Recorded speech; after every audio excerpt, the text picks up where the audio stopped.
എല്ലാ ദിവസവും ഞാൻ പുസ്തകങ്ങൾക്ക് എഴുതിയ ഒരു പ്രധാനപ്പെട്ട ഒരു ജീവിതചര്യയാണിത്.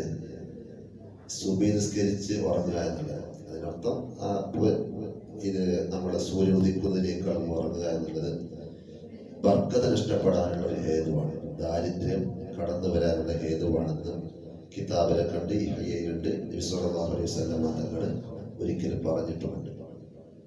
അല്ലാഹു സുബ്ഹാനഹു വ തആല നമുക്ക് നാഫിഅ ഇൽമ അല്ലാഹു പ്രദാനം ചെയ്യട്ടെ. ഇന്നലെ പറഞ്ഞ അതേ വിഷയം തന്നെയാണ് നേരത്തെ ജമാഅത്ത് പ്രസിഡന്റ് ഇവിടെ സൂചിപ്പിച്ചത്.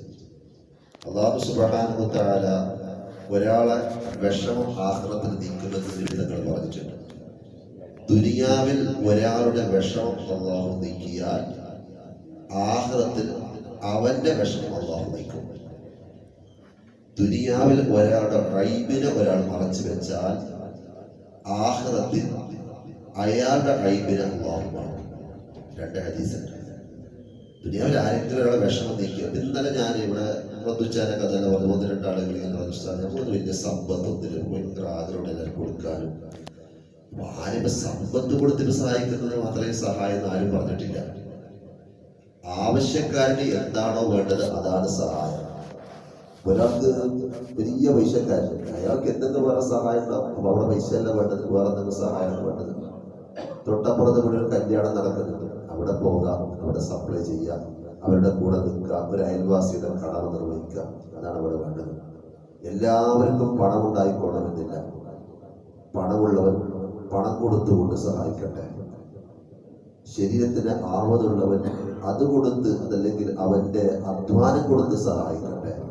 ഇനി എന്തിനും പറ്റുന്നില്ല. ചില ആളുകൾക്ക് ചില നാവ് കൊണ്ട് സഹായിക്കാൻ വേണ്ടി പറ്റുന്നവർ, നാവ് കൊണ്ട് നല്ലത് പറഞ്ഞ് സഹായിക്കുന്നവർ, അവനെ ആശ്വസിപ്പിക്കാൻ വേണ്ടി പറ്റുന്നവർ അങ്ങനെ ചെയ്യട്ടെ. എന്തും പറ്റുന്നില്ലെങ്കിൽ കൽബ് കൊണ്ടെങ്കിൽ ഒരാളെ സഹായിക്കണം, അവർക്ക് വേണ്ടി ദുആ ചെയ്യുക, അവനെ അംഗീകരിക്കുക. ഇതൊക്കെയാണ് സഹായം എന്ന് പറയുന്നത്. ഇന്നലെ ഒരു ഹദീസ് പറഞ്ഞ് മാറ്റിവെച്ച് അത് പൂർണ്ണമാക്കാതെ പോയതാണ്. അല്ലാഹുവിന്റെ ഹബീബ് സ്വല്ലല്ലാഹു അലൈഹി വസല്ലം തങ്ങൾ പറഞ്ഞത് 4 കാര്യങ്ങൾ വിജയത്തിൽപ്പെട്ടതാണ്. സദ്വൃത്തയായ ഭാര്യ, അതിനർത്ഥം ഇണ, ഒരു ഭാര്യയെ സംബന്ധിച്ചിടത്തോളം നല്ല ഭർത്താവും, പിന്നെ അനുസരിക്കുന്ന മക്കളും, പിന്നെയോ നല്ല നന്മ ആഗ്രഹിക്കുന്ന കൂട്ടുകാർ. കൂട്ടുകാർ കുറെ ഉണ്ടാവും. എങ്ങനത്തെ കൂട്ടുകാരാണ്? പെരുന്നാൾ കഴിഞ്ഞപ്പോഴാണ് സിനിമ കൊണ്ടുപോകുന്ന കൂട്ടുകാരല്ല യഥാർത്ഥ കൂട്ടുകാർ. യഥാർത്ഥ കൂട്ടുകാരല്ല, നന്മ ആഗ്രഹിക്കുന്ന കൂട്ടുകാർ. ദുഃഖത്തിലും സന്തോഷത്തിലും ഒക്കെ നന്മ ആഗ്രഹിക്കുന്നവരാണ് യഥാർത്ഥ കൂട്ടുകാർ. 4ാമത്തെ നിബിധങ്ങൾ പറഞ്ഞ വാക്ക് ഭയങ്കരമായ പ്രസക്തമായ വാക്കാണ്. 4ാമത്തെ നിബിധങ്ങൾ പറഞ്ഞു, അന്ന് പറയുന്ന സമയത്ത് അതിനകത്ത് വലിയ പ്രാധാന്യം ഉണ്ടായിക്കൊണ്ടില്ല. ഇന്ന് ഭയങ്കര പ്രാധാന്യമാണ്. ഒരുവന് സ്വന്തം നാട്ടിൽ അവന്റെ റിസ്ക് ഉണ്ടാവുക എന്നുള്ളത്. ഓന്റെ നാട്ടിലും അവന്റെ റിസ്ക് ഉണ്ടാവുക എന്നുള്ളത്. അത് വിശദീകരിക്കുന്നത് ഞാൻ ഒരു സംഭവം പറഞ്ഞുതരാം.